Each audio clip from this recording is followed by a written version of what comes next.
Oh shit.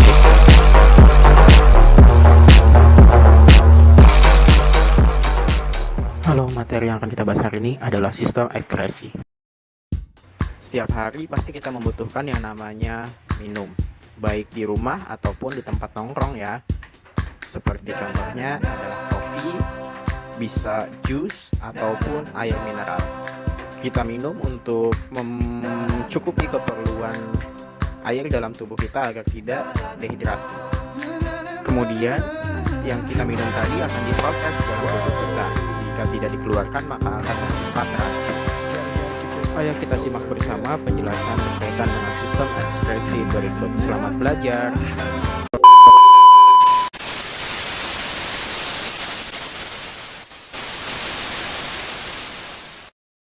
Sistem pengeluaran dalam tubuh kita terbagi 3.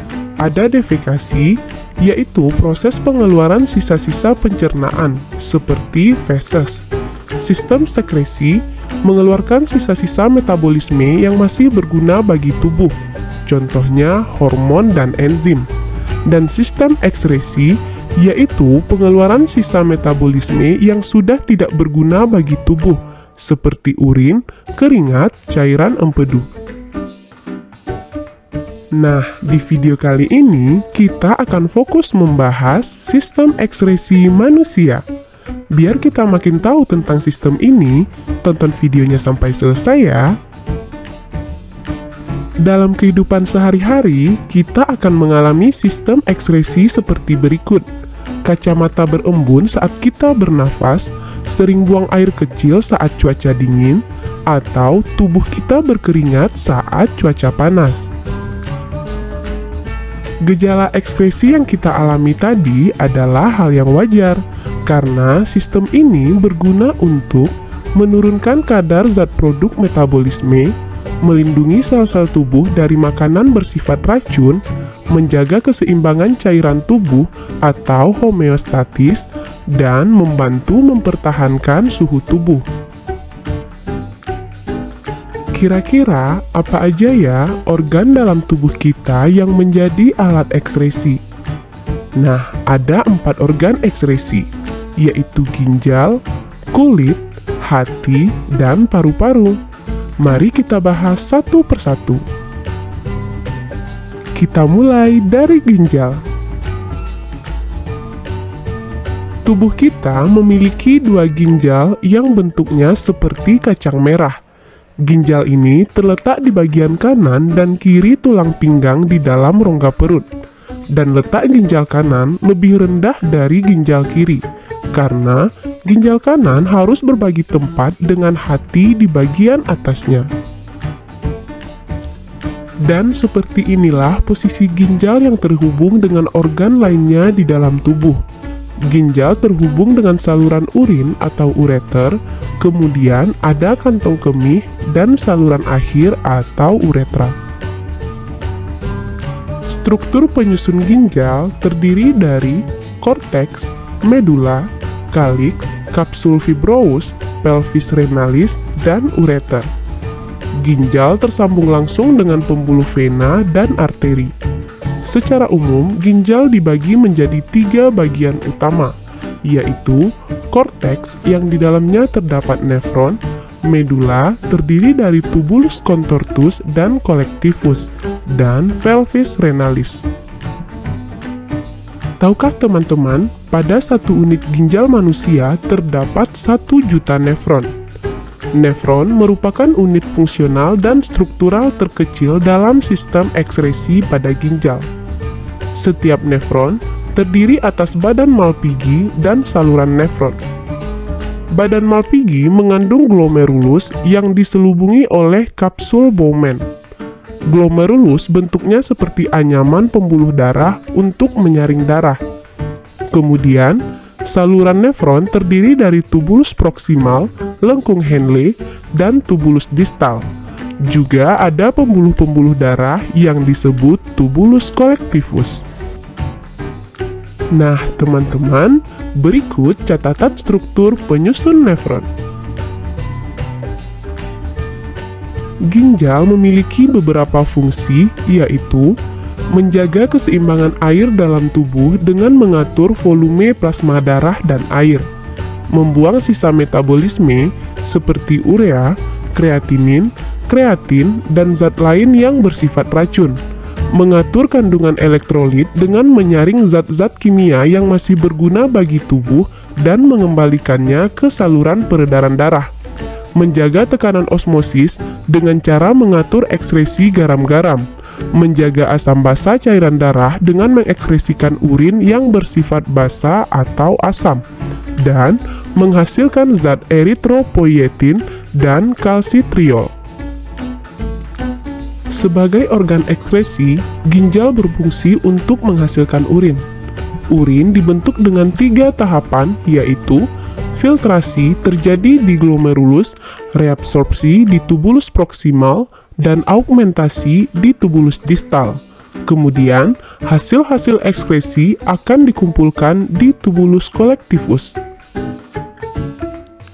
Pembentukan urin di ginjal diawali dengan proses penyaringan zat sisa beracun atau filtrasi. Proses ini menghasilkan urin primer yang mengandung glukosa, asam amino, air, dan garam mineral. Kemudian terjadi proses reabsorpsi atau penyerapan kembali zat-zat yang masih diperlukan tubuh seperti air, glukosa, asam amino, ion natrium, kalium, kalsium, dan klorida.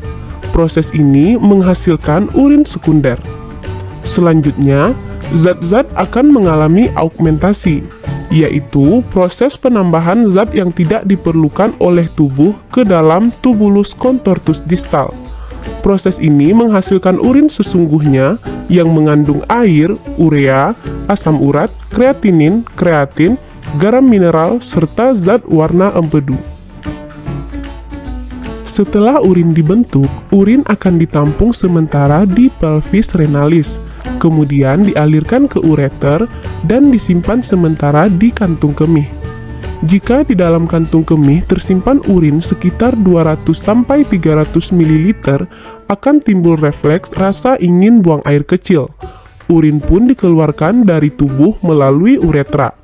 Jadi, proses pengeluaran urin dimulai dari ginjal, ureter, kantung kemih, dan uretra. Volume urin yang dikeluarkan setiap orang dalam sehari berbeda-beda.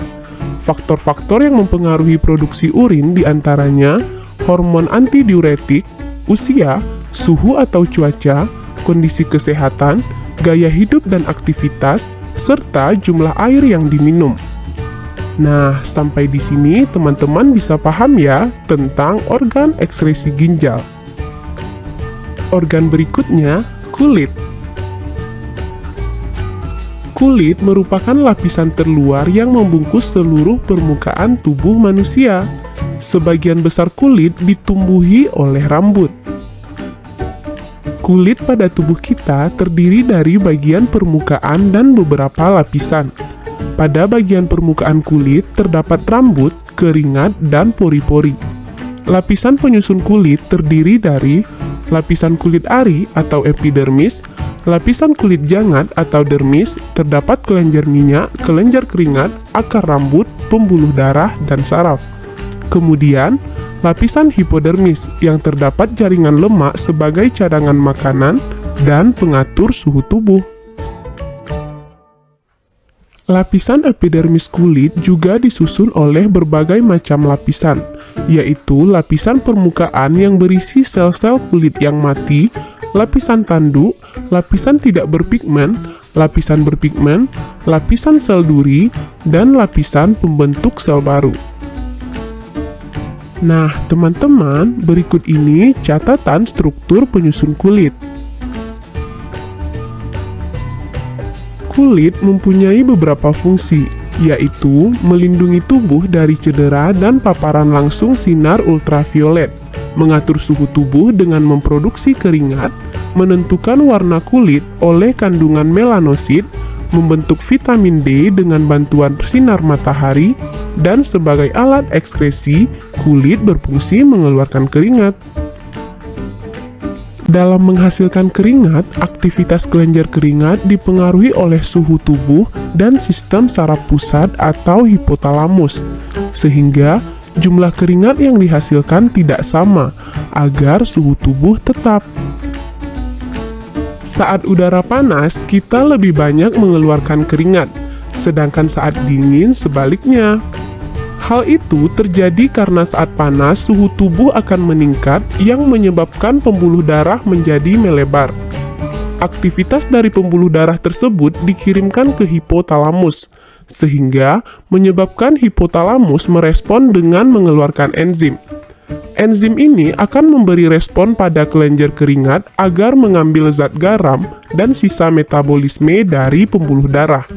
Kemudian, kulit akan membuka pori-pori sehingga dihasilkanlah keringat.